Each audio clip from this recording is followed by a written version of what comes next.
Support WrestleTalk! Be kind to each other in the comments. It looks like we might be getting Impact versus AEW at Revolution on March 7th. It's March 7th now, not February 28th, as it was previously announced. They mentioned that a bunch on this show. The Young Bucks next week are going to enter the Tag Team Battle Royal, which is meant to crown the number one contenders to their tag team titles. So if they win as champions, they get to choose their opponents for Revolution. And at the end of this show, they can pick anyone. And at the main event of this show, it was them tagging with Luke Gallows and Carl Anderson. They win against the Dark Order. Of course they do. It was an awesome match. And at the end, the Bucks say that, and they say, and if we win, which we will, right, we can pick anyone. And they pointed at the Good Brothers, the Impact Tag Team Champions. Oh my God. Hello, everybody. It's Thursday. You know what that means. It's the AEW Dynamite Review Podcast. I'm Mr. Davis. This is Lukewarm Luke Owen. Get your Hyper Omega chats in. My apologies, Kenny, to WrestleTalk.com/support. We'll read out every single message before the end of the show. What a show it was. Oh, I loved this show so much. I just loved this show. From T to B, top to bottom, just loved it. And this main event was so great. Like, there was a point when I thought, man, there's absolutely no way they're going to be able to top this Dax versus Jungle Boy match. There's no way they're going to be able to top it. And in a way, they didn't. But holy heckins, this eight-man tag at the end was just non-stop fun. I loved it so much. Yeah, this was just, I mean, I'm annoyed at myself now for giving last week's episode 4 out of 4. Because this week's, I know, but that's almost not my fault. I need more numbers. It's almost not your fault, is the key there. I need more numbers. Meltzer realized this when he had to start going to 6 or 7 stars. Twitter polls mean I only get 4 options. And I've given it 4 out of 4 for the last 2 months now, it feels. And this show was more 4 out of 4 than last week's 4 out of 4. You say, well, maybe that's a 3 out of 4 show last week. I say no. It means this week's was a 4.5 out of 4 show. I will have my 5-point ranking system. Or you could really Meltzer it and do and a quarter. So it's 4 1/4 stars. I don't know if I'll be able to keep track of that. But yeah, it was top to bottom, like a great TV episode. And next week, just for context, is Beach Break, which is their February pay-per-view, but on TV. And then March is Revolution, which is an actual big full-on pay-per-view. So this was really just a setup episode. And it was just such a fun setup episode. Not even I guess it kind of is the Beach Break go home, right? Yeah. But on top of all of these things, you have, like you said, we'll talk about it later. It's hard to not want to talk about everything on this show right away. Dax and Jungle Boy was a pay-per-view caliber match. But we'll talk about that later. Right now, this main event, everyone shone. Yeah, it just, oh man, the Bucks look great. The Dark Order looked so good in this, particularly Grayson and Silver. Reynolds got to shine, Uno got to shine as well. And then the Bucks and Gal Anderson made them look so great. They were selling like mothers for them. It was so good. Anderson looked brilliant. The Bucks got to run wild. It was basically just everyone got to have a hot tag. Everyone got to run wild. Everyone got to get their spots in. And there were just a handful of people that shone slightly brighter than all of the bright stars that were in there. And this is a testament to how good I think that AEW and Impact, credit to Impact in this, are presenting their talents. Because I wrote down the first note I wrote about this match was and this is why it bugs me when people say that AEW only focus on ex-WWE talent. Look at this main event, not an ex-WWE guy in sight. Forgetting that the Good Brothers were the WWE Tag Champions. We just forgot that. I did genuinely halfway through the match. I was oh yeah, they were in WWE, weren't they? I know what you mean though, because like seeing them now on Impact and here and on Talking Shop and Mania, which is great if you like comedy wrestling. If you haven't seen that, my God, go and watch it. It's just the perfect thing to watch drunk with friends on Saturday nights. If only I could have my friends over. That it feels like that sort of WWE run of 3-4 years never happened. It's like they went straight from Bullet Club to now. And I think like them being with the Bucks in this main event had all that cathartic nature to it of seeing them back together in this way. Doc Gallows cut a promo before, like everything Doc Gallows did in this main event, from the promo beforehand, which was like he's full-on pro wrestler zaniness, to walking out and swinging the Impact Tag Team title between his legs like a giant schlong, put so much joy on my face. And then he's just so cool. He walks to the ring and he just tosses it in there. The title, that is. Yeah, it was so. I got a message from someone this morning on Twitter that was just like, I really enjoyed their show and whatever, but I don't get the Doc Gallows thing. Like, I think that I basically was saying like I don't like the Good Brothers because Carl Anderson's great, but I've never seen a good Doc Gallows match, and I just sort of said that I was like, but he's like so great though. Like he's incredibly charismatic, and while he may not have had an incredible singles run anywhere, his tag match, like his tag match history is exemplary. Yeah, and so have the Bucks. So have Evil Uno and Stu Grayson. Like in this main event, you've got 3 incredibly storied tag teams: the Young Bucks, Super Smash Bros, who became Dark Order with Uno and Grayson. Long-running PWG team there on the Indies, and Galanderson. And then you've got like these new Silver and Reynolds who were just put together as comedy jobbers and have just absolutely taken off. So this was so cool to see. There was a great line at the start. I don't know who said it. Maybe it was JR or Excalibur. But they said, it's weird that the Dark Order are now the AEW home team. You love to see it. Because honestly, you love it. Because they're now sort of the baby faces, and the Bucks, as AEW champion through their alignment with Kenny, has now sort of turned them into antagonists against AEW. Yeah, it's just so great. And so and the setup for this and why we titled this episode is, as you said, like they announced they've got this tag team battle royal next week. So in this tag team battle royal, you've got Top Flight, Private Party, Jurassic Express, not Jungle Express, Mr. Davis. Oh, God damn it! Did I do it again? You did it twice. Oh, one day. Jurassic Express, FTR, Jericho and MJF, Santana and Ortiz, the Dark Order, Sammy Hagar, and the Acclaimed, and the Young Bucks. And they announced if the Young Bucks win, then they get to pick their opponents. And like it's sort of, when they said it in that match, I was like, well, okay, it's probably not likely that the Young Bucks are going to win. They're probably going to pick, I don't know, someone like the Inner Circle will probably implode. Maybe they'll do something with Private Party. Maybe they'll, because Private Party are facing off against Galanderson. Maybe they're just sitting around that. Until the end of this match, where they were like, when we win, we get to pick our opponent, and it could be anyone. I did things like, wow, they are really setting this up here that the Bucks are going to win this tag tournament, this tag battle royal next week, and they're going to pick the Good Brothers. So there's that part of my brain that is like, okay, that seems where we're going with this. But they've zigged when I thought they were going to zag a lot in this storyline. So there's every chance that the Bucks don't win. But there's also every chance that the Bucks do win, but they don't pick Galanderson as a way to almost stick it to them to not give them the title shot, right? Yeah, because I was going to say, let's dive into the pre-match promo, because that kind of fuels a little bit of this.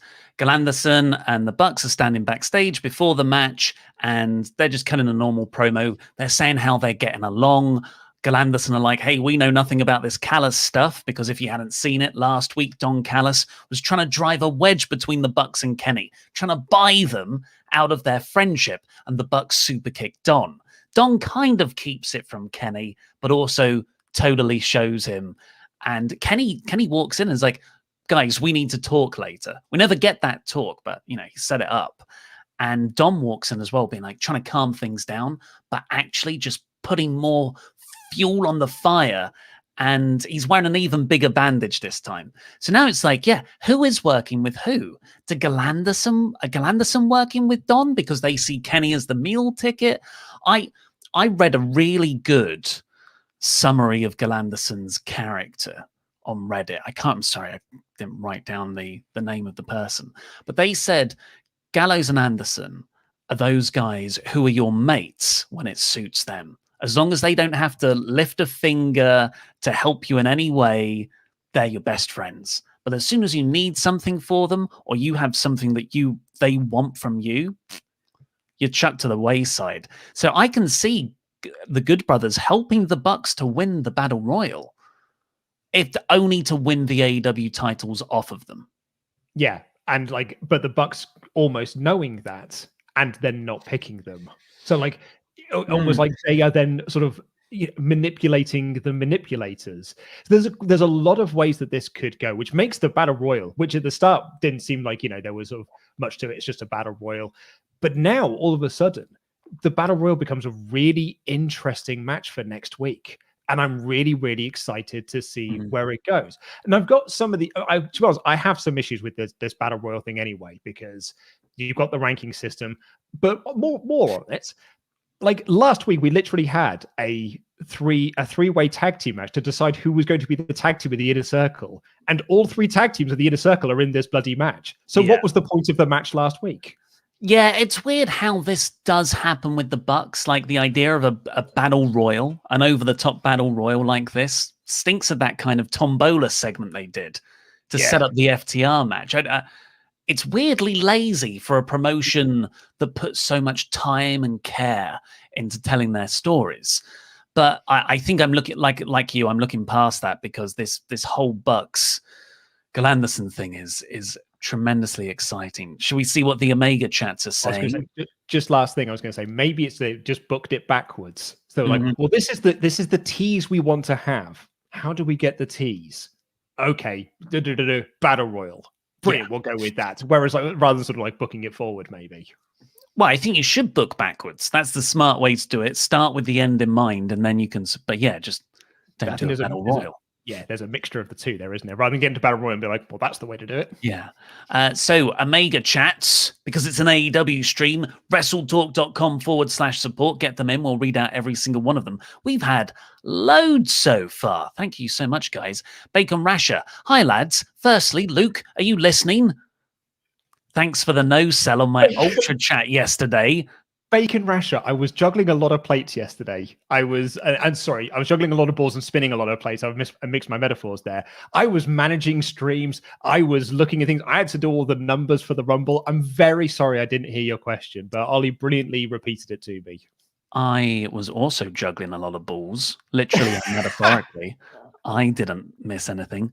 I'm not sure on this Impact versus AEW tag title match. They need to stick to the brand split. Harry and Riddler, or Riddler. Bit of a fantasy booking for you. The Bucks win the Battle Royal and announce the challengers at Revolution will be a team they have a long history with. The greatest Impact tag champs of all time, the Motor City Machine Guns. Holy crap, Harry and Riddler. You've done it. That's the one. I love it so much. That had so many points. Yeah, I totally didn't think of that either. Like they pick a different Impact tag team. What a genius way to the team that the Good Brothers just faced at Hard to Kill. Yeah. That's fantastic. Great idea. Great idea. Charlie Davis. Last night proved the Bucks can play Kenny's little game of replacing people too. The wind, of course, playing into the replacing last minute. The wind up into the 2 sweet with the super kick is specifically a Kenny and the Bucks trademark move. I wonder how long the pettiness will go before someone cracks. Months. Yeah. Usually, if AEW's track record is anything to go by. Christopher Jazzcat. If the Bucks can pick anyone, I know the destiny. I want to see await them. Ain't anybody realer than Gorilla. So that's the GOD. I don't think it'll be GOD. Some people won't love that main event, but F them, I had fun. This will be my last Omega chat for a while. Love your work, guys. Thank you. Thank you very much, Jazzcat, for all your fun messages. They are good, no matter what. They are good. We love them. Micah Pellegrini, the tag team battle royal last year was the match the Bucks won to face Hangman and Kenny, the first big fracture in that relationship. Maybe next week, as various people ask Hangman to be their partner for the match, but he can't bring himself to say yes. That's a good point. I forgot that they'd done a tag battle royal last year to set this up. That's a very good point. I wonder if then they'll make this like an annual thing, like the Revolution tag match will always be set up by this battle royal. Yeah, why not? That's a good idea. Yeah. So we'll do all the rest of the Omega chats after the main review because they're not related to the main topic there. So let's go WrestleTalk.com/support. Get all your Omega chats in. We'll read out every single one of them before the end of the stream. So this show opened on a match that's been building since September 5th. This is just technically, this is a filler episode of TV before the big show next week. Well, and they still had a match with 4 months build on. Yeah, it's nuts, right? Absolutely nuts. Going back to what we were saying about a different wrestling product, about how it managed to feel so repetitive with a huge roster. It's incredible that AEW have this kind of level of restraint where, like Kingston and Archer has been building for so many months, but they haven't had a match yet. But it always feels like it never feels like the story's been dropped at any point. It always feels like it has been just like constantly bubbling away, which I think it's a really, really impressive way to run a wrestling company. It's a shame that apparently there were some technical issues on this, and I think someone said that they saw Kingston make his entrance, and then the next thing they saw was the Butcher and the Blade on the stage beating up Jake the St. Roberts, which was like the finish of the match. I was watching it via Fight, so I did get to see all of it. And I'm really glad that I did, because it was a really, really fun match that was very character-driven. Like, Kingston is so great in this. And Archer was, they were telling the story that Archer was just enjoying himself. And they were putting over on commentary that Jake is kind of like, he's not just Archer's manager. He's almost there to, like, control him and to sort of, like, push him in the direction that Jake wants him to be pushed into. But when Jake's not there, Archer was just sort of like not uncontrollable. He was always in control, but didn't know when to say when. And he would basically just keep beating up Eddie, have the match won, go for a pin and be like, actually, no, I'm not going to do a pin. I'm having too much fun beating this man up, so I'm just going to do it some more. And like, that's why he needed Jake there to tell, like, when go, hey man, go get the pin now. Now it's time to get the pin. Yeah, he's like almost a business manager in that respect. Like, it's about the wins. You don't need to waste yourself, put in an extra work. He's not paid by the hour, that sort of stuff. A great idea for this match, because it is just Lance destroying Eddie. There was one spot which was a choke slam over the top rope onto the apron on Eddie, which looked like it sucked. He barely hit that apron as well. Like, he basically just sort of like breezed past the apron and collapsed to the floor. Oh, it did not look like a fun bump. And so when Lance came out for the match, Jake was alongside him. And I think in my head, Lance sees Eddie in the ring without the family. And he's like, oh, okay, it's one-on-one. Go back, Jake. Yeah. I think it's that way as well, yeah. Yeah. So then but actually, it turns out by the end of the match, which a beautifully subtle story, like what a tactic. I never saw this coming. That was just a way to get Jake, like, sort of isolated backstage so the Butcher and the Blade could attack him, bring him out when Lance almost had it won. Well, he had it won a few times, to distract Archer. The Bunny gives Kingston the brass knucks, and with this wicked spinning back fist on Archer. And I love the brass knucks. I'm a sucker for the brass knucks. I love when they come out. The power of the punch. Yeah. He's not wearing brass knucks. He's just got a really hard punch. And it knocked out Lance Archer. Kingston won. So that's, great stuff for Kingston. It's a shame. It is a shame it comes at the expense of Archer, who really was being groomed for Moxley's at least a shot at the AEW title with Moxley back in September. Was part of that really cool 6-man tag that was sort of forming with Powerhouse Hobbs before he turned heel. But then, like, he got that positive COVID diagnosis, and ever since then, he's not been in any matches or feuds really. No, but at the same time, I did think it was the right call for Kingston to get the win here, because I still think that I still think there's a lot more story to be told here. So, and like I felt that actually Kingston probably needed the win more, because he'd lost to Pac, and now Pac and Death Triangle are sort of like they've moved on to facing off against the Good Brothers and everything. So I feel like if Kingston kind of needed this win more than Lance did, and I think now you can continue on this story from there. Both guys needed the win. Oh, yeah. So you just had to make a decision. It's hard.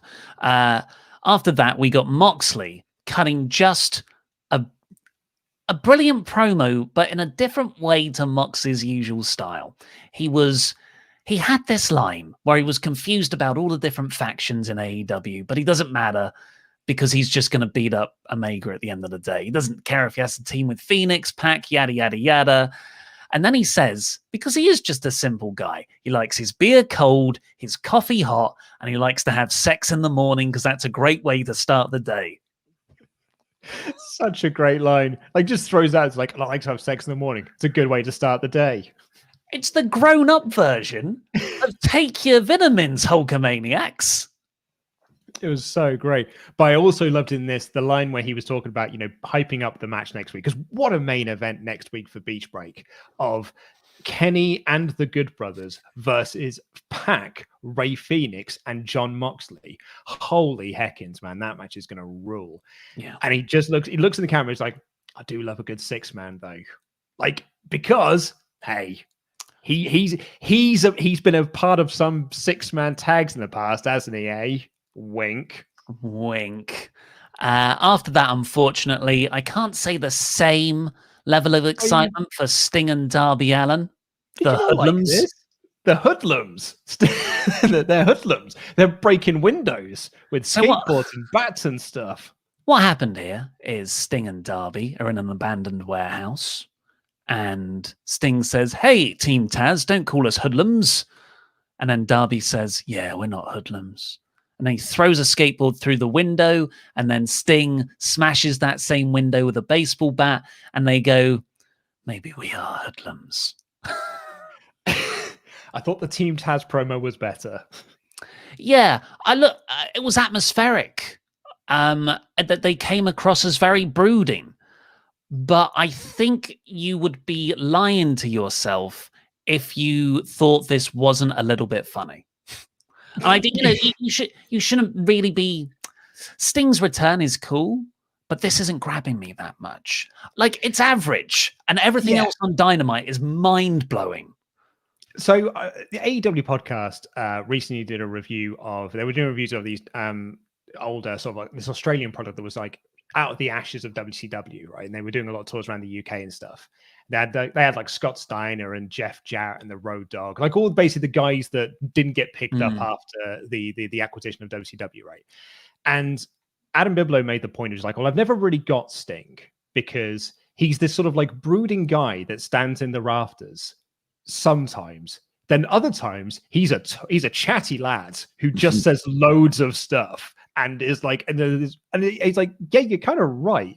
Like when Sting chats, it's kind of less cool than when Sting has just been walking out to the ring doing nothing and the snow falls. Like that's actually a much cooler presentation of Sting rather than him being like, hello, my name is Sting. Please don't call me a hoodlum. First name terms. This is Darby Allin. Now I'm smashing a window. Maybe I am a hoodlum. Ooh. I'm a cheeky hoodlum.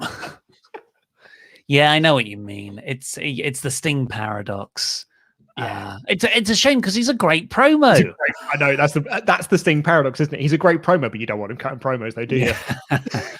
After that, we got Jericho and MJF, the official tag team of the Inner Circle, although the other tag teams are still being tag teams, versus the Varsity Blondes of Brian Pillman and Griff Garrison.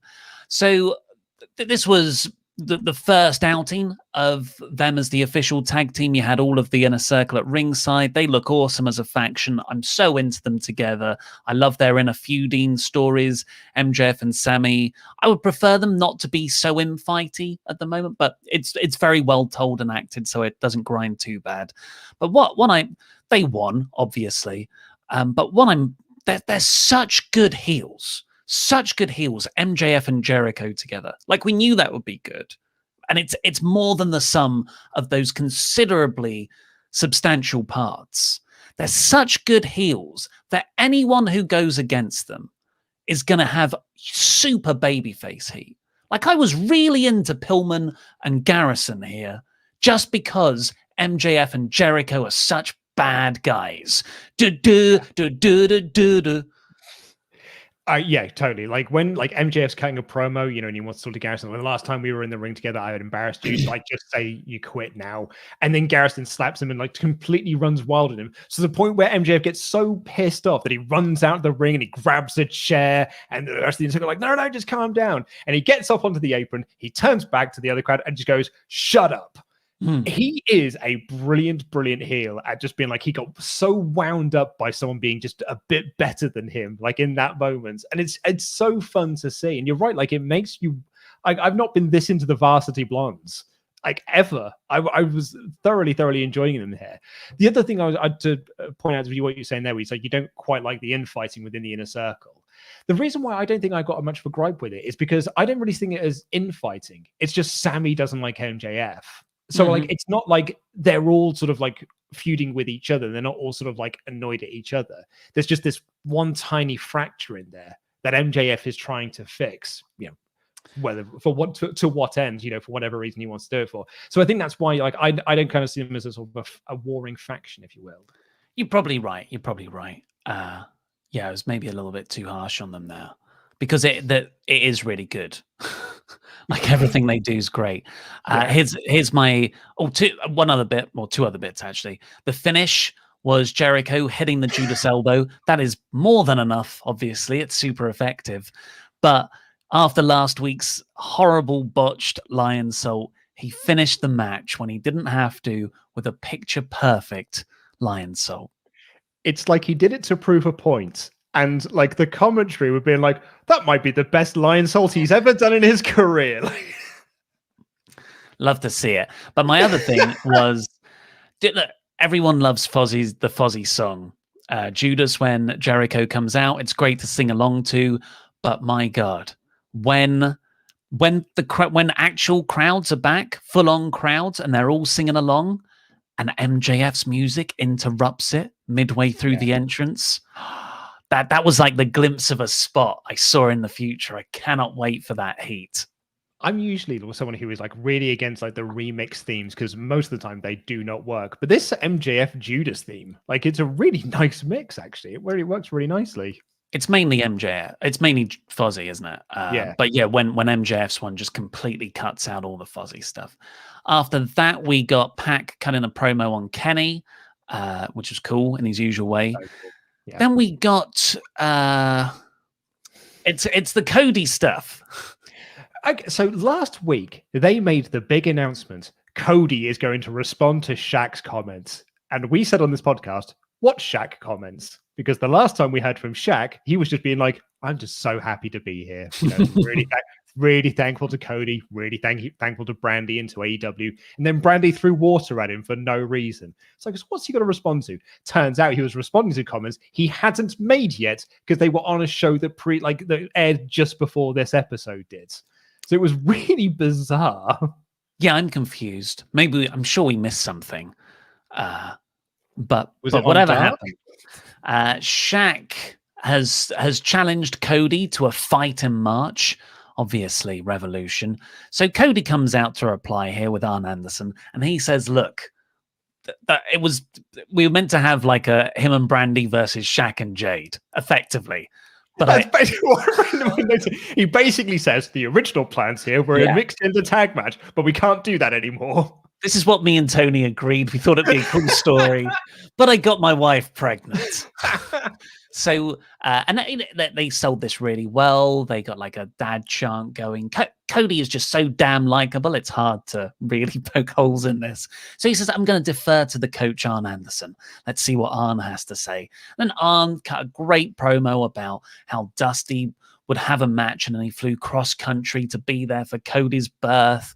And then he put over, look, as a career move, you should have this match with Shaq, because you're going to get so much mainstream attention on you. And I thought that's such a refreshing honesty and justification for a celebrity matchup, which we don't usually have in pro wrestling. So I really like that reasoning.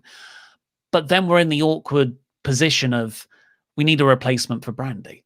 And he said, well, I've seen true fire from someone backstage. And I was like, it's going to be Red Velvet because she's just sort of been awkwardly fudged into all the Jade Cargill spots. And out comes Red Velvet and she cuts a promo where she says bitch ass. Yeah, but it's going to be Cody and Red Velvet versus Shaq and Jade. I credit to AEW. They have been trying with Red Velvet. And I think there is something within Red Velvet. I really do think that she could, she's got quite a lot of potential about her. They seem to be really, really high on her as well. Like Brandy was managing her on Dark. She's had matches on Dynamite. She's been kind of like, she has been involved in this Jade Cargill story like from the start. It just feels like it's because the problem is because they effectively said, it was supposed to be Brandy, but Brandy's now pregnant. Red Velvet is always just going to feel like the replacement. So I mean, she's effectively in this match. It's Shaq and Jade Cargill versus Cody and not Brandy Rhodes. Like that is essentially the matchup we've got here. It really didn't matter who it was going to be. It was always just going to be, well, you're not Brandy Rhodes. And hey, do you know what? But like Red Velvet's getting an incredible like career like opportunity thing for her here. Like she's involved in what's going to be one of the biggest mainstream matches, probably the big mainstream match of the show, because Shaq is getting in the ring. So that's that's a big career boost for her. But also at the same time, you're right, it just feels like a bit of the match is Cody versus Shaq. Like Jade Cargill and Red Velvet are just there. Yeah, look, sure, Red Velvet. I just, I've hardly seen anything of her on Dynamite apart from her brawling randomly backstage and mostly getting beaten up by other people. So I'm not massively enthused. And like the sort of arm being like, oh, I've seen a fire in her. It was a well-delivered line, and I'm sure Red Velvet's good, but I didn't believe it. Like it's transparently a replacement thing. And everything's going to be a replacement thing. But, I don't know. If it was me, Layla Hirsch had a great match last week. People want to see Layla Hirsch. Or someone else who's been featured on Dynamite, Nyla Rose. Yeah, I completely agree with you. Like, and as I said, like I think Red Velvet almost feels like because she's not at that sort of level. Like, so it is gonna feel a bit underwhelming. If I was to put a positive spin on this, which I will attempt here, and I do appreciate that this is incredibly vague and a bit tenuous. But do you remember when the Dark Order first recruited Reynolds and Silver? And we were just like, oh, do you know what? Like that doesn't make Dark Order look particularly great because these guys are literally losers. Like they're jobbers on Dark. Like this, like, why would you recruit these guys? Oh no, that's part of the Dark Order gimmick. But it's like this doesn't elevate the Dark Order whatsoever. And now you look at them sort of like 1 year later, and we're talking about like, man, Reynolds and Silver are like the best thing about the Dark Order that isn't Stu Grayson. So maybe there's a period of time, like in a year's time, where we'll look back and be like, can't believe we were so undersold on Red Velvet in the Shaq match. And like, maybe even a couple of months when the match happened, we're like, man, she was awesome in this match. So there maybe something positive will come out of this. AEW do have a good track record for that, yeah. After that, we got Kip and Penelope and Miro and Chucky the Butler doing a promo for their wedding next week on Beach Break. And then maybe to the bachelor party. Maybe we can just move on from this and Miro can do something substantial, hopefully. And after that, we got Hangman Page versus the real-life brother of Dolph Ziggler, Ryan Nemeth, who wrestles like Dolph Ziggler with the headstands in submission holds, with the sort of hip thrusts. Like, he's consciously leaning into this. Isn't there like there's a Twitter joke of just like your mum saying like, no, we've got McDonald's at home, and then you go home and it's like a rubbish burger. Like this almost feels like, no, we've got Dolph Ziggler at home. And it's Ryan Nemeth. Like nothing against Ryan Nemeth, he seems great and everything, but it does feel like budget Dolph Ziggler because we're so used to seeing Dolph, right? And like as you said, he wrestles just like him and stuff there. And like, but what I loved about this match was the Matt Hardy thing. And it's so interesting. We had an Omega chat, if you will, last week that literally kind of pitched this storyline, which is everyone tries to recruit Hangman. The Dark Order turned him down. So now Matt Hardy is trying to like recruit him to Big Money Matt Enterprises. and be like, and it was a really like sincere promo that Matt cut as well. That kind of like, and knowing what Matt's troubles with sort of like alcohol abuse have been in the past, it added an extra layer to it of someone like seeing someone self-destruct and being like, look, I've been that guy. So if you ever need an open dressing room, I have one, which is really nice. Yeah, I think when that Omega chat came up last week, I was like, no, I don't want to see that. We've just seen it with the Dark Order. So I apologize. Humble pie. Yum, yum, yum, yum, yum. It's delicious. Yeah, I'd love this too. Like, it was really good. Paige's name bar, the little graphic said, accompanied by crippling emotional baggage. Oh, Adam, I just want what's best for you. So Paige won with the buckshot lariat, and then they got that post-match promo with Hardy. And yeah, so we'll see what happens with Paige there. But just one of the best characters in wrestling right now. Just brilliant. I love him so much. I love him so much. And then from that, we go to a pay-per-view caliber match. Brian Joyce, Tempest, WrestleTalk.com's own, said it's one of the best matches in AEW TV history. I'd agree with that. I thought this match was awesome. This match was so great. And like, they had the graphic of this at the start, which is, it's Dax Harwood of FTR versus Jungle Boy, of Jurassic Express. And Tully Blanchard and Cash Wheeler are going to be at ringside, and they're going to be handcuffed to Luchasaurus. And I thought, crikey, that's gimmicky. That's a bit silly, isn't it? I loved it.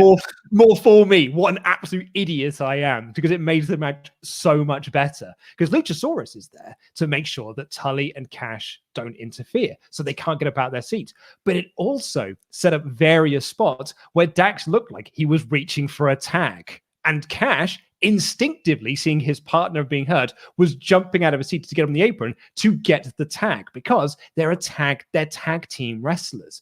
And so they told this great story. And because Jungle Boy's got more like singles experience, so he was more comfortable being in that singles role. He wasn't reaching for the Luchasaurus tag.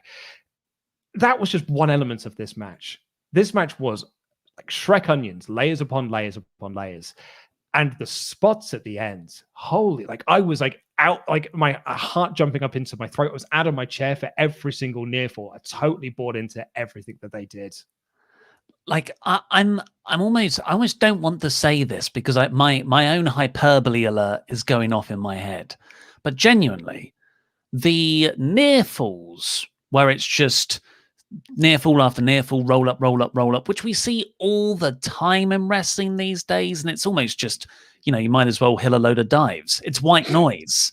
But here, this was the most I've believed it since Savage Steamboat, which was the match that really put over that kind of trope now of wrestling. And the other thing that this match reminded me of from a psychology perspective was, and this is high praise, because this match has been taught at university as storytelling in a wrestling match. That's Stone Cold Steve Austin versus Dude Love, where Vince McMahon, Briscoe, and Patterson are like the ring keeper, the referee, and I can't remember the exact order. And it's just like all these levels to the match story. This is a tremendous match. Go out of your way to see it. Such a treat to see Dax Harwood in singles action as well. And long may this feud continue. Afterwards, FTR beat up Jungle Boy because Jungle Boy had won, and they sawed off Luchasaurus's horns. Absolute bastards that they are. I mean, just last thing I wanted to add on the match is that I think Jungle Boy might be the best at near falls in AEW at the moment. Like the kick out at 2.9, he has got down to a fine art. It's like again, this might come across as hyperbole, but you know how good The Rock was, or Kurt Angle was, as those late kickouts, the last minute shoulder up. Like that's what Jungle Boy's got at the moment. Like he had so many moments where I thought, and they were really putting over Dax the Axe. Like that's his new thing. You don't want to mess with the Axe. And there were times where I was like, oh, Jungle Boy's messing with the Axe too much, and the Axe has got him here. And I was genuinely like, I was buying into it so much. His near falls were outstanding.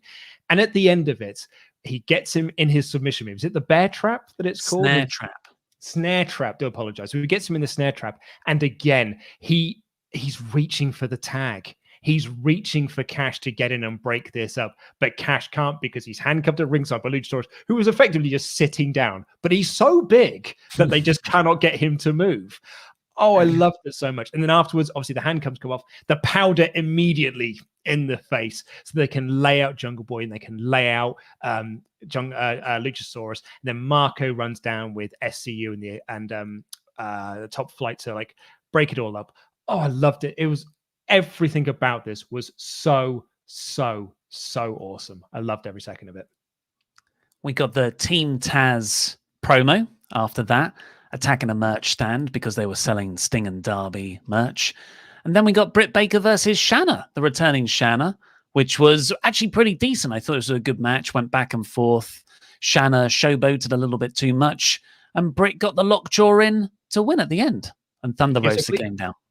So I believe Shanna's been doing a lot of stuff on Dark as of late. I think they were putting over this is on like a 5-match winning streak on Dark, which is, you know, how she then got this match with Dr. Britt Baker, DMD. And I thought Shanna looked pretty good in this, actually. It was nice to see her back on Dynamite because she's a very like charismatic. She's got a really charismatic presence about her. She's got a very cool style. Her entrance is cool. And she just like, you kind of sort of just warm to her a little bit, really, like instantly, because she just seems like very affable. And Britt Baker's a tremendous heel. And I love, you know, Reba at ringside interfering and all this sort of stuff. It was a decent little match. And then afterwards, as you say, she was hitting the curb stomp on it, and Thunder Rosa ran down to make the save. I'm genuinely really excited for Baker versus Thunder Rosa next week. I'm really looking forward to that match. Yeah, it's a big show next week. And after that, we had Sammy and MJF sort of like Sammy was like, I know what you're up to backstage. Overall, I've already given it away. 4 out of 4 for me. Higher, really. Yeah, same here. This match was all like this show would have got 4 out of 4 if only for the Dax versus Jungle Boy match. Also, the crowd doing the Jungle Boy song as a chant, like to try and like amp up Jungle Boy. Loved that. And the main event was rad. And I'm so stoked for next week. The other thing we didn't talk about as well is after the match, like after the main event, like this brawl breaks out. Phoenix runs down to take out the Good Brothers, does this dive that is just like he practically lands out in the crowd. He goes so fast. Omega runs down to like beat up John Moxley. Moxley knows that he's there, turns around, paradigm shift, and Omega lands and is just lawn darted into the floor. It was such a great sell of it. And I'm so excited for it. And the other thing is that Riho is coming back soon. She's having a match with Serena Deeb. So it is, they said, it's US versus Japan. So it's US on one side, Japan on the other. Really looking forward to that. But I know what everyone's really thinking about. What did Kedaman Dan think? Reprising the segment from last week. This is what my good friend Dan, also known as Kedaman Dan on this channel from my uni days.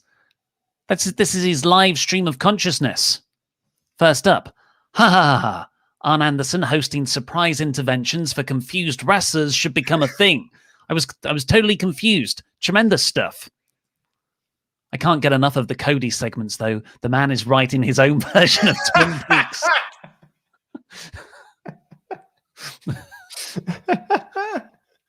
Jungle Boy and Dax put on a belter. Tremendous work rate match. I was appropriately uncomfortable when Tully got involved. I'm happy that it was a quiet week. Beach Break smells like a Cody show from a mile away, so I need to save my energy to get on board with his insane version of reality. Luke Gallows is Mount Rushmore material, I'm not even joking. Comes in looking brothered up and jacked to the sky. I'd love to be mates with him. We sort of are mates with him. We're going to get out to Shoreditch when he comes to London. I was a bit distracted this week. One of the cats has low self-esteem, so I was dealing with that. Before you think it's weird, Don Callis is starting a Phantom of the Opera gimmick. His cats are called Bruce and Dwayne. Is it Dwayne? Good names. Give Don Callis the cloak that Larry David wore in Seinfeld, and my apex in wrestling will have been reached. And finally, I shouldn't have to defend myself for crying during Jungle Boy's entrance music. Amazing. But Kedaman Dan isn't the only person we've got to welcome on this show. Where's he gone? Oh, he's gone. He was here though. Were we running too long? And he was like, "Nah, I'm bored of you guys now." I don't know. Is it around 340? Yeah. Let me just. Well, it was Alex McCarthy. He was here to talk about Wrestling Daily, which has now moved over to its own channel.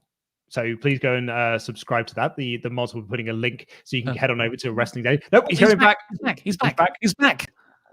It's Alex McCarthy. Hey! Hello, guys. Hey, how's it going? Did you enjoy AEW Dynamite last night?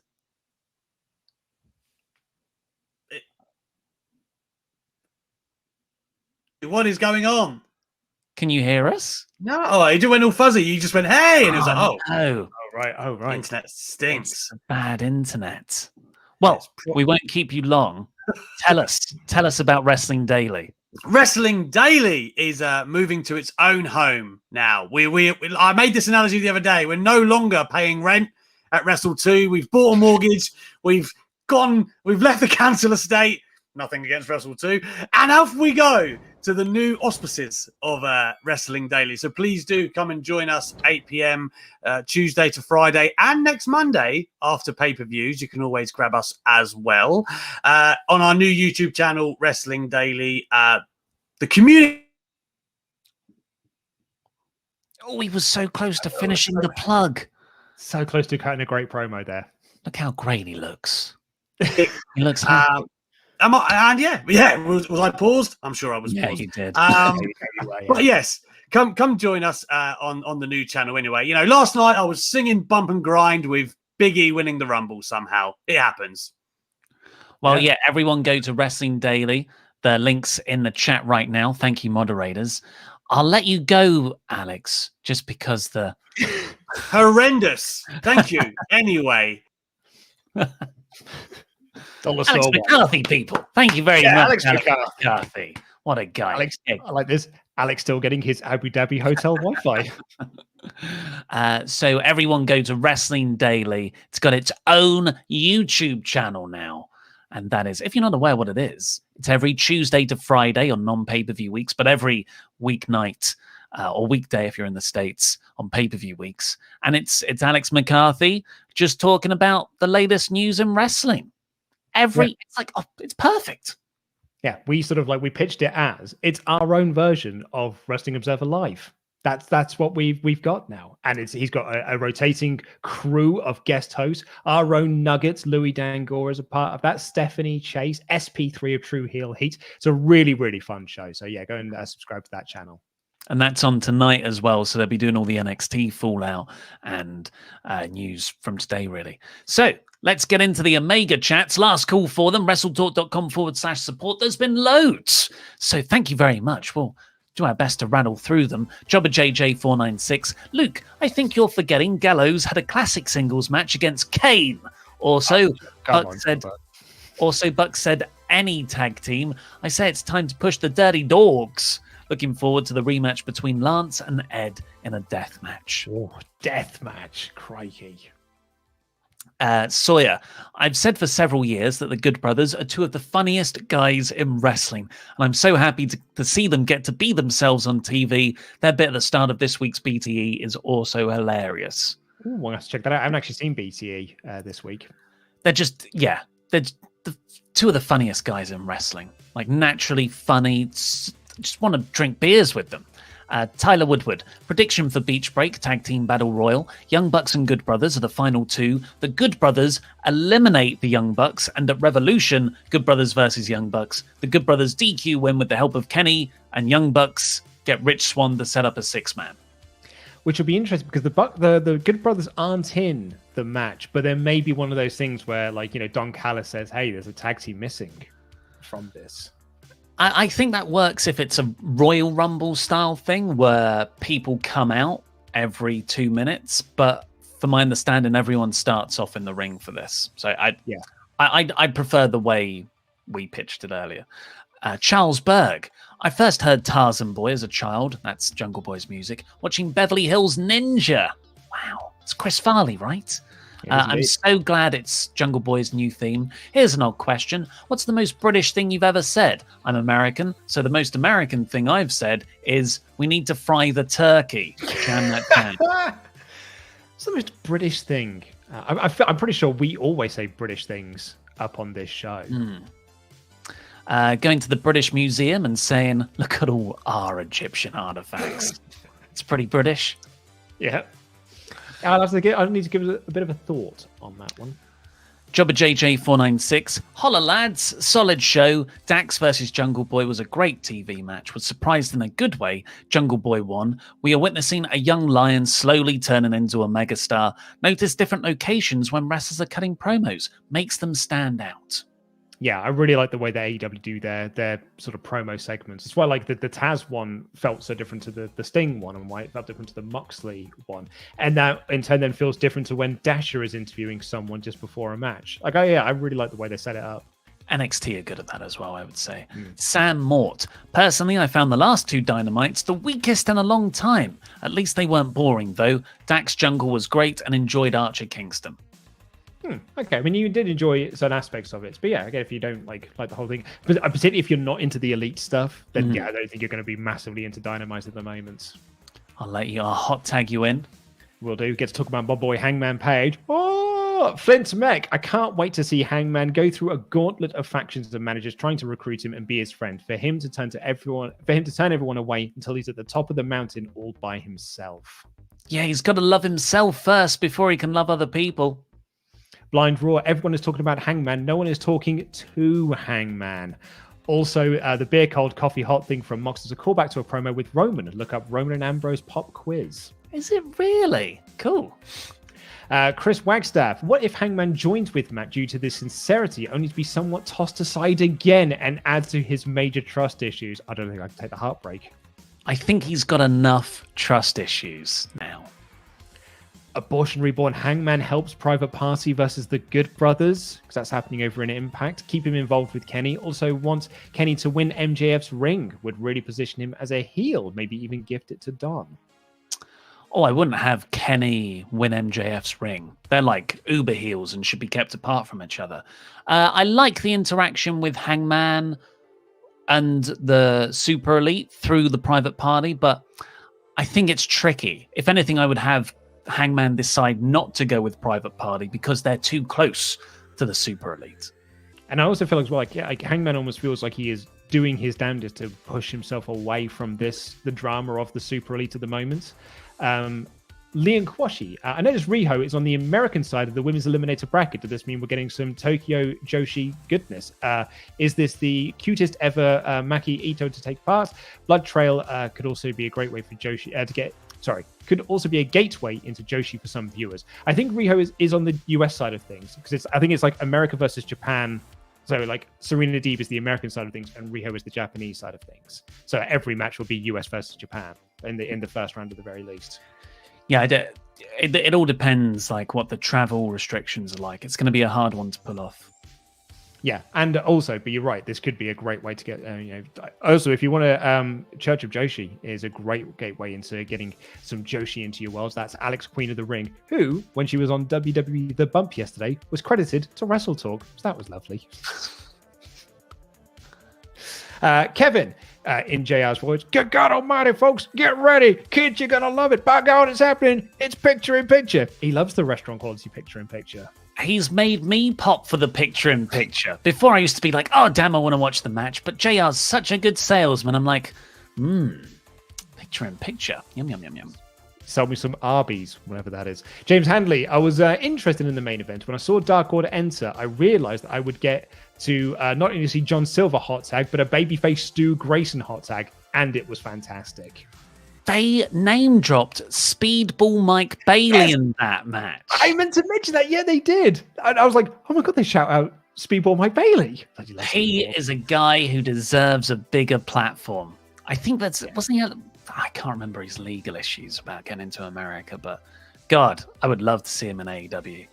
Yeah, I mean, his wife, in fact, Vita Scott, she was doing the commentary for the women's tag tournaments that they had to win those little medal things. Dr. Doom! My friends and I were loving the Britt versus Shanna. All of us came to the conclusion that we want to see a tag team with Shanna and Keith Lee. She gathers up all the energy and Keith Lee hits the spirit bomb. Mr. Davis pulls some strings, make it happen. I'll ask around. The ad now too. Oh no, it's Joker Sting. Hoodlums with a Z. Do you think there'll be a tag team called the Hoodlums? I hope not. Also, that was very American of me to say it with a Z, with a Z. Jewel Hornsberg. This was a really great episode, and all that stuck with me is how much I hate Cody's new entrance remix and the MJF theme Judas mashup. It's a shame since AEW actually has some of the best entrance themes. By the way, Ollie smells of stale onions. How dare you? I smell of Davidoff, cool water, and nothing else. Chad Davis, if you told Jon Moxley in late 2018 that he'd be in the middle of his terrible heel run in WWE, then in a year's time, his career blood feud would be with Kenny Omega, I'm sure he wouldn't believe you. Kenny and Mox are two of my favorite wrestlers. I'm so happy. To be honest, I think in that time, I think Mox had already decided that he was going to be wrestling Kenny Omega in a year's time. So in my wrestling short story I'm writing at the moment, there's a failed heel wrestler support group led by heel John Cena. And it's about unleashing the inner heel in you in a good way. And germaphobe Dean Ambrose. And literally today I was like, oh, yeah, that's a bad one. James Hanley, with Team Taz, I really wanted a delivery guy to wheel in a cart full of boxes labeled Team Taz merch while saying, had to make that second trip with all the Team Taz merch you were going to sell. Locked eyes with Taz, awkward silence, cut to black. That would have been very funny. Leon Quashy. Sorry, have you seen Taz laughing at -1 on commentary from Dark? So -1 was doing commentary on Dark last night, and he basically kept telling Excalibur to shut up. And like it's going, shut up, Excalibur, you idiot. And Taz is just like having a blast. He's laughing so hard, like a proper like head back, like a proper gut laugh. It's so cool.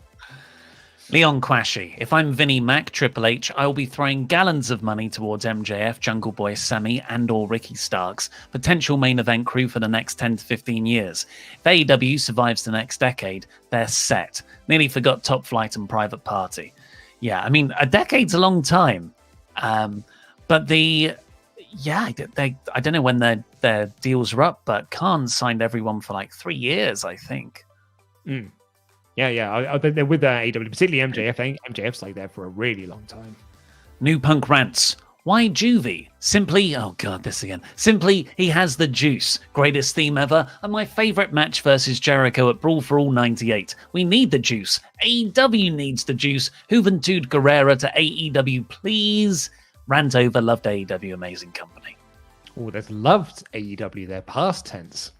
Is this, you did love them, but they haven't signed Hoovy, so now you don't love them anymore. Chris Wagstaff. I went to WWE's MSG shows in 2019. I looked back a few weeks ago at those shows and saw that Heavy Machinery won a squash match against John Silver and Alex Reynolds. I didn't know them then, a year or so later, and they're one of my favourite acts in wrestling. That's really cool.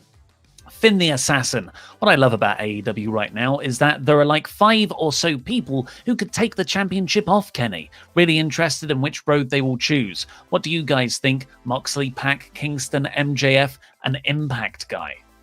I still think it like Hangman is the one that kind of means the most to me, but it's not a story you can tell just yet. Like that is a story you have got to tell in like over the next year or so.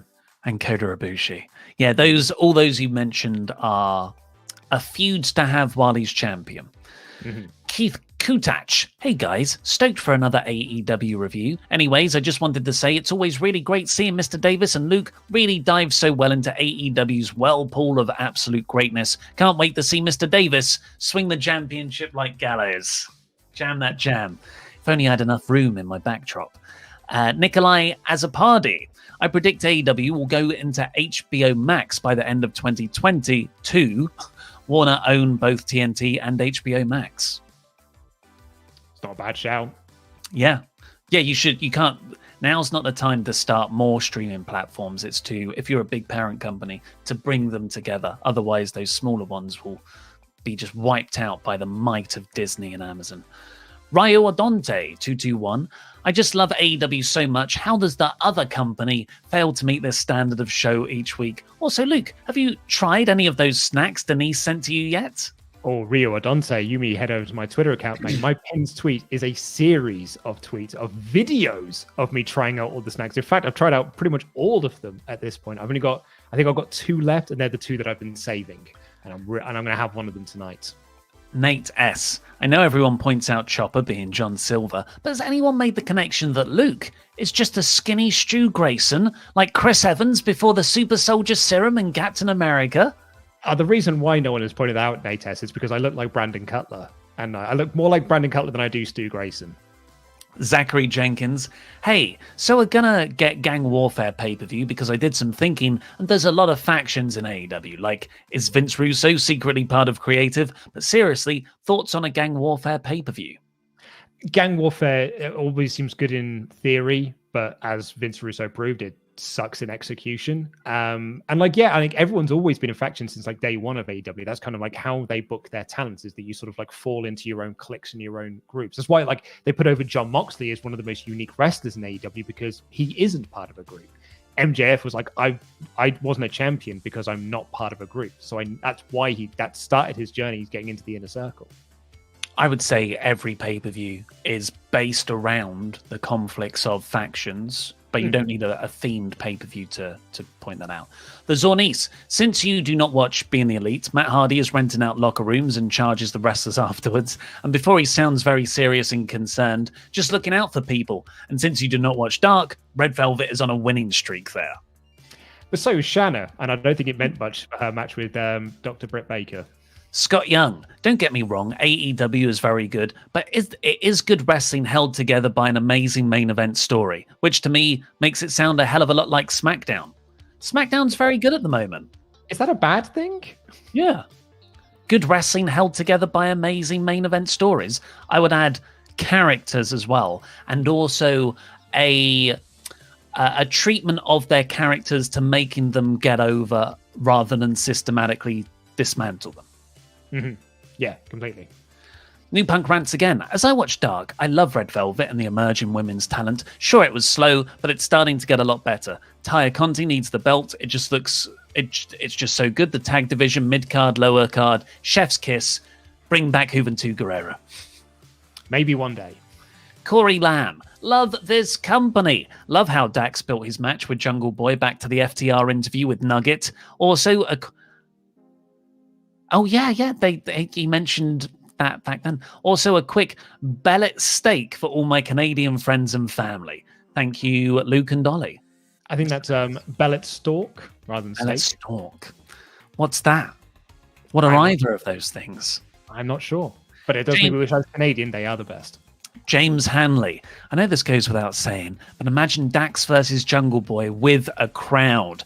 People singing Jungle Boy's new theme would drown out the arena. Jungle Boy is so good and delivers every time the opportunity is given. Yeah, he's ace, man. So great. Like, that is a talent that they have invested time into over the last 2 years. Like, you know, with the idea that in like 5-8 years' time, like, now we've got a main eventer on our hands. And yeah, he's only going to get better. That's the crazy thing. Sawyer, did you catch the Good Brothers' subtle reference to the old beat up John Cena gimmick? Yes, I did. They named all the guys they'll beat up and then said, beat up John Moxley. Yeah, even the commentary were getting in on that, saying they do like to beat up people. Patrick Kaniski. Hey guys, late to a show, but a question. What if the Young Bucks win and challenge Bullet Club of New Japan? Yeah, that was someone said earlier, like getting God in. I don't know what the sort of like the situation is there. It feels like it would be more like an Impact team rather than like the God or anything like that. I don't think it will happen, and I don't think it should happen either, because that's something huge that they should build to when crowds are available. A hot tag to you, Boof. Sam Mort, I was unable to watch the Rumble video, the predictions video, due to work. I think Rhea is going to win the Rumble. Charlotte will beat Asuka on some throwaway show, and then Rhea will challenge Charlotte to Mania and win. P.S. Goldberg is winning at the Rumble. All of that's quite depressing, especially because I think Charlotte would just beat Ripley again. Zachary Jenkins says, just wanted to say thanks for getting me into AEW. I'm an NXT mark till the day I die, but as a wrestling fan first. Also, Mr. Davis, just give Fakador the belt so we can have at Wrestle Jamia El Fakador versus lukewarm Luke Owen. So I've got to win the Jamble first. Hey, this ain't going nowhere. Although I do have some pretty good numbers in the Jamble. Bacon Rasher, hey again, lads. Firstly, Luke, we're all busy, mate. Mr. Davis would never do me like that. No Beer 52s today. I've got mine. We're not sponsored on this show today, but we will be this coming Sunday. Myself and Gregory came up with a new name for Silver Pure Gold. So Pure Gold John Silver. Get that to Mr. Khan, please, Mr. Davis. Jam that jam. I'll when I send in the next invoice, I'll include it. Tyler Woodward, hi Ollie. I don't want to alarm you, but El Fagador is right behind you. Also, why couldn't Fagador appear live at the Rumble predictions? You are aware that Laurie and Fagador are two different people. Fagador's beard is much darker than Laurie's. He's always watching. It was his birthday. Well, that and it was in the contract that he wasn't. And it was in the contract that he couldn't appear. Spooky, no. Spooky, oh, spooky. Keith Q-Touch, hi again, fellas. Wasn't able to catch Dynamite yet, but always enjoy the next day jam sessions. Will Mr. Davis swing the championship like Gallows when he retains at WrestleJamia? Everything won't be faked, or long live the all authority cowboy S word. I like the when he retains there. You're a good guy, Keith. Green Vega Club, off topic. Did you see the Godzilla vs. Kong trailer? Godzilla better not job to Kong. Well, I've watched it now. And the first minute, I was like, oh, God, this is crap. As soon as they started fighting each other, I was like, yeah, I'm in. Yep. And I mean, that's what we're here for, right? It's that moment when King Kong just punched him in the face and like, oh, yeah, cool. That's what I want. Like, I want more of this, please. Yeah, screw having a really good story surrounding that. No. What do you need that for? Jorge Martinez. Hello from Holland, Michigan. Do you know where that is on the mitten?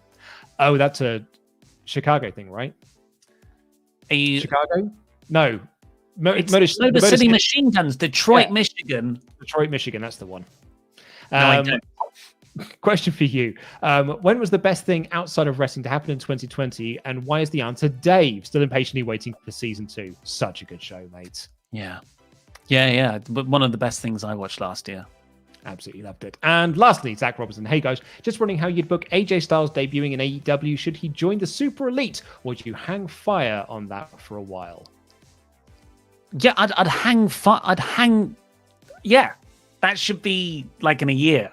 But it's not going to happen. Jeez. I was going to like, if AJ Styles debuted in AEW, you'd have to put him in like the Super League thing. It would be weird if he wasn't part of that storyline. It would be very weird. Or he'd feud with them right from the get-go as a guy to go up against Kenny. But thank you ever so much for all of you joining us here today and loads of Omega chats. It's very lovely to see. And I know you're an AEW crowd, but it's the Royal Rumble on Sunday. And I am defending my championship against Laurie. Laurie Blake. And it's also all about my balls, because we've got 2 Royal Jambles, stop being spooky, where the winner gets to face the champion at the 2-night WrestleJamia in April. It's going to be a big one. And we've got some fun Jamble shenanigans to be had. So join us this Sunday for live reactions. Go over to Wrestling Daily now and subscribe there too, because we've got that coming up tonight and tomorrow, brand new channel there. And we've got the magazine show tomorrow and SmackDown review on Saturday. Go and watch the WrestleTalk news too. I've been Mr. Davis. Jam that jam. Jam that jam. Bye, guys.